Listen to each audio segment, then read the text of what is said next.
உங்கள் வீட்டு பிள்ளையாக இருந்து பணியாற்றுகிற ஒருவன் வேணுமா? ஏதோ எங்கோ இருந்து வந்து புதுசா அரசியலுக்கு வந்து அப்படிப்பட்ட ஒரு நாடகத்தை நடிச்சுக்கிட்டு அவர் வேணுமாங்கிறத கொஞ்சம் சிந்திச்சு பாருங்க. அவ்வளவுதான் உங்களை கேட்கிறேன். ஒரே கேள்வி, வேற ஒண்ணு வேணாம். நான் யாரையும் அரசியல்ல தாக்கி பேச விரும்பல, விமர்சனம் பண்ணி பேச விரும்பல. நான் யாரையும் மரியாதை இல்லாம தரக்குறைவா பேசுற வழக்கம் எனக்கு கிடையாது. 5 வருஷம் 10 வருஷம் கிட்டத்தட்ட மேயரா இருந்து என்னென்ன பணியெல்லாம் செஞ்சேன்னு உங்களுக்கு தெரியும். ரோடு போட்டது, மழைநீர் வடிகால் கட்டினது, அதே மாதிரி பாலங்கள். இந்தியாவில் எத்தனை மாநகராட்சி இருக்கு? டெல்லி, மும்பை, கல்கட்டான்னு எத்தனை மாநகராட்சி எல்லாம் இருக்கு. ஆனா மாநகராட்சி சார்பாக யாரும் பாலம் கட்டினதா வரலாறு கிடையாது.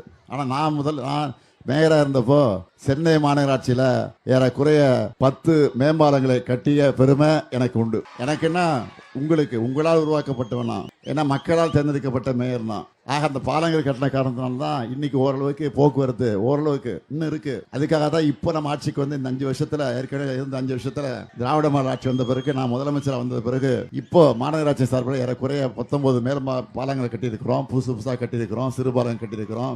இன்னும் பல பாலங்களை கட்டிக்கிட்டு இருக்கிறோம். மெட்ரோ ரயில் திட்டத்தை கொண்டு வந்திருக்கிறோம். அதெல்லாம் செஞ்சிருக்கிறோம். அந்த உரிமையோட வந்திருக்கிறோம். தமிழ்நாடு பூரா நான் சுத்திட்டு வந்தேன். நேற்று தான் வந்தேன் சென்னைக்கு. வந்த உடனே இன்னைக்கு உங்களை சந்திக்க வந்திருக்கிறேன். நேற்றைக்கு தென் சென்னை பகுதிக்கு போனேன். இன்னைக்கு வட சென்னை பகுதிக்கு வந்திருக்கிறேன். உங்களை சந்திக்க வந்திருக்கிறேன். அதிகமாக உங்களுக்கு எதுவும் சொல்ல வேண்டிய அவசியம் இல்லை. இருந்தாலும் நான் உங்களை கேட்டுக்கு வருவது, உங்களோடு இருந்து உங்களுக்காக பணியாற்றுகிற, உங்கள் வீட்டு ஊழியனாக, உங்களுடைய தொண்டனாக, உங்கள் வீட்டு பிள்ளையாக இருந்து பணியாற்றுகிற ஒருவன் வேணுமா? ஏதோ எங்கோ இருந்து வந்து புதுசா அரசியலுக்கு வந்து அப்படிப்பட்ட ஒரு நாடகத்தை நடிச்சுக்கிட்டு அவர் வேணுமாங்கிறத கொஞ்சம் சிந்திச்சு பாருங்க. அவ்வளவுதான் உங்களை கேட்கிறேன். ஒரே கேள்வி, வேற ஒண்ணு வேணாம். நான் யாரையும் அரசியல்ல தாக்கி பேச விரும்பல, விமர்சனம் பண்ணி பேச விரும்பல. ஏன்னா அதுக்கு எனக்கு வழக்கம் இல்லை, எனக்கு பழக்கமே கிடையாது. நான் யாரையும் எதிர்த்து மரியாதை இல்லாம தரக்குறைவா பேசுற வழக்கம் எனக்கு கிடையாது. அதனால நான் உங்களை எல்லாம் அன்போடு கேட்டுக்கிறேன். ஏற்கனவே மேயரா இருந்து நான் ஆற்றிய பணிகள் உங்களுக்கு தெரியும். இப்போ முதலமைச்சராக பொறுப்பேற்று இந்த 5 வருஷமாக ஆட்சி இருக்கக்கூடிய பணிகள்லாம் உங்களுக்கு என்னால தெரியும். தேர்தல் நேரத்தில் அறிவித்த திட்டங்கள் எல்லாம், சாதனைகள் எல்லாம் ஏறக்குறைய ஒரு 90% பணிகள் நம்ம முடிச்சிருக்கிறோம். இன்னொரு 10% பணி இருக்கு. நான் இல்லைன்னு மறுக்கல. அதுக்கு என்ன காரணம்னா, ஒன்றிய அரசு நிதி கொடுக்க மறுக்குது. ஒன்றிய அரசு பர்மிஷன் கொடுக்க மறுக்குது. இப்போ மெட்ரோ திட்டத்தை பாருங்க, பாதியிலே நிற்குது. முக்கால்வாசி முடிஞ்சிருச்சு, இன்னும் கொஞ்சம் இருக்கு. அதுக்கு நிதி கொடுக்க மாட்டேங்கிறாங்க. நம்ம வீட்டு பிள்ளைங்க படிக்கிறதுக்கு ஒன்றிய அரசு கொடுக்க வேண்டிய நிதி, அதை கொடுக்க மறுக்கிறாங்க. என்னன்னு கேட்டா, இந்திய படிக்கணுமா, மும்மொழி திட்டத்தை ஏற்றுக்கணுமா அப்படின்னு கட்டாயப்படுத்துறாங்க. நான் சொல்லிட்டேன், நீ 4000 இல்லை 10,000மே கொடுக்குறாருனாலும் நாங்கள் இந்தியை ஏற்றுக்க மாட்டோம், எங்களுக்கு இருமொழி தான் சொல்லிட்டோம். ஆக இப்படியே ஒரு கொடுமை நடந்துகிட்டு இருக்கு ஒரு பக்கத்தில். ஆக அதை தான் நான் உங்களிடத்துல கேட்டுக்க விரும்புறது. தேர்தல் நேரத்தில் சொன்னோம், என்னென்ன சொன்னோம், இப்போ தேர்தல் அறிக்கையிலே சொல்லியிருக்கிறோம். என்னன்னா, கலைஞர் மகளிர் உரிமை தொகை எவ்வளவு? 1000 ரூபா. மாதம் 15ஆம் தேதி வந்துருதா இல்லையா? பேங்க்குக்கு கரெக்டாக வருதுல்ல, 15 வந்துடுது. இப்போ மறுபடியும் ஆட்சிக்கு வந்தா அதை உயர்த்தி கொடுக்க போறேன்னு சொல்லியிருக்கேன் தெரியுமா? எவ்வளவு? 2000. அதே மாதிரி புதுமை பெண் திட்டம், தமிழ் புதல்வன் திட்டம். புதுமை பெண் தமிழ் புதல்வன் திட்டம்ங்கிறது என்னன்னா, பள்ளிக்கூடத்தில் படிச்சுட்டு, ஆரம்ப பள்ளிக்கூடத்தில் படிச்சுட்டு காலேஜுக்கு போகிறாங்க. காலேஜுக்கு நம்ம வீட்டு பெண்கள், நம்ம வீட்டு பசங்க காலேஜுக்கு போகும்போது அவங்களுக்கு மாதம் 1000 ரூபா அதுவும் கொடுத்துட்ருக்கோம். அதான் புதுமை பெண் தமிழ் புதல்வன் திட்டம். அதை கூட உயர்த்தி நம்ம ஆட்சிக்கு வந்த உடனே அதை 1500 கொடுக்க போகிறோம்.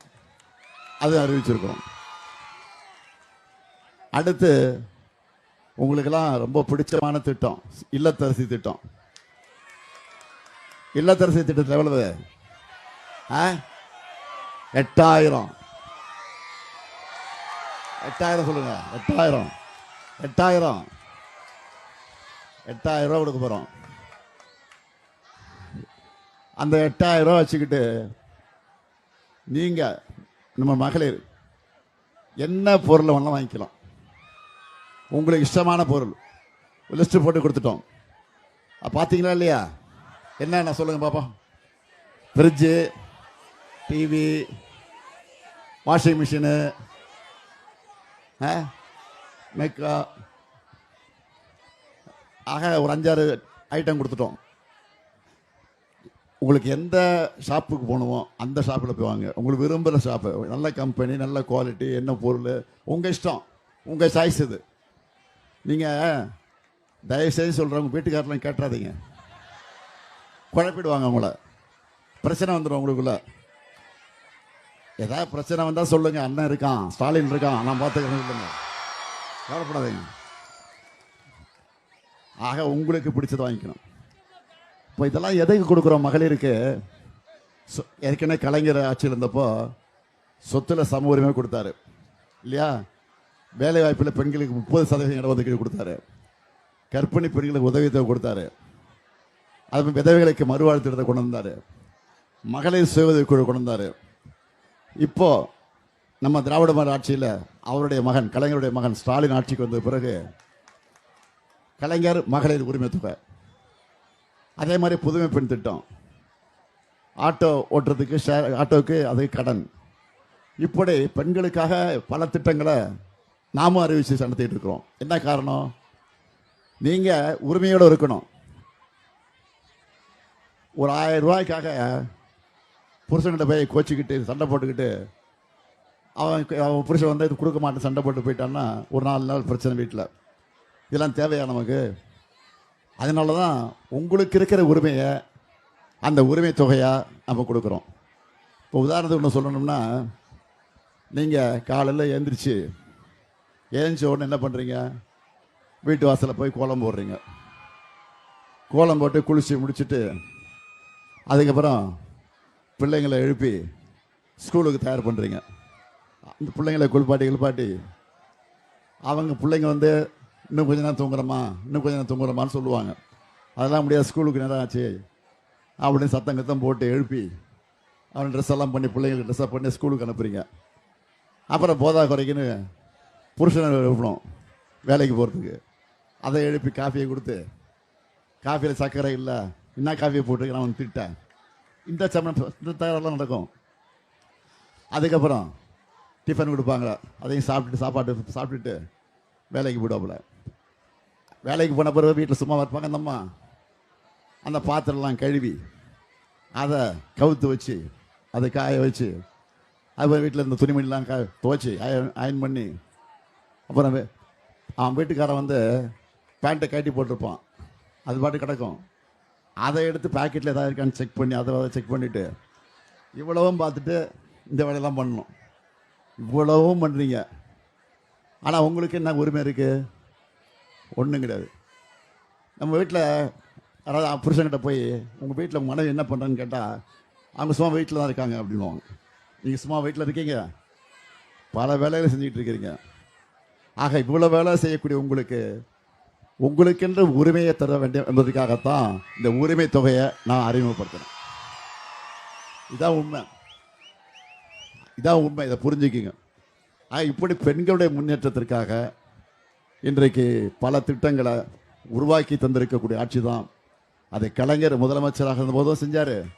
இன்றைக்கி அவருடைய மகன் நான் முதலமைச்சராக இருக்கும்போது செஞ்சுக்கிட்டு இருக்கிறேன். இதெல்லாம் புரிஞ்சுக்கிட்டு இந்த திட்டங்களெல்லாம் தொடரணும். அதே மாதிரி பெண்களுக்காக, பெண்களுடைய முன்னேற்றத்திற்காக பாடுபடக்கூடிய ஆட்சியாக இந்த ஆட்சி இருக்குது. எனவே இந்த ஆட்சிக்கு நீங்கள்லாம் வலு சேர்க்கணும். மீண்டும் இந்த ஆட்சியை தமிழ்நாட்டில் உருவாக்கணும். அதற்காகத்தான் உங்களை தேடி நாடி வந்திருக்கிறேன்.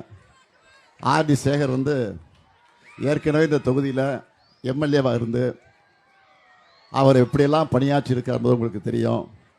நீங்கள் கூப்பிட்ட குரலுக்கு ஓடி வரக்கூடிய ஒரு சிறந்த செயல் வீரன், ஒரு நல்ல தொண்டன், எளிய ஒரு எம்எல்ஏவாக இருந்து உங்களோட பணியாற்றி கொண்டிருக்கக்கூடியவர்.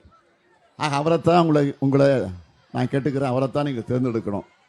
அவரை தேர்ந்தெடுத்து உதயசூரியனுக்கு ஆதரவு தந்து சிறப்பான வெற்றியை தேடித்தர வேண்டும் என்று உங்கள் பாத மலர்களெல்லாம் தொட்டு பணியோடு கேட்டு நல்ல வாய்ப்புக்கு நன்றி கூறி விடைபெறுகிறேன். நன்றி, வணக்கம்.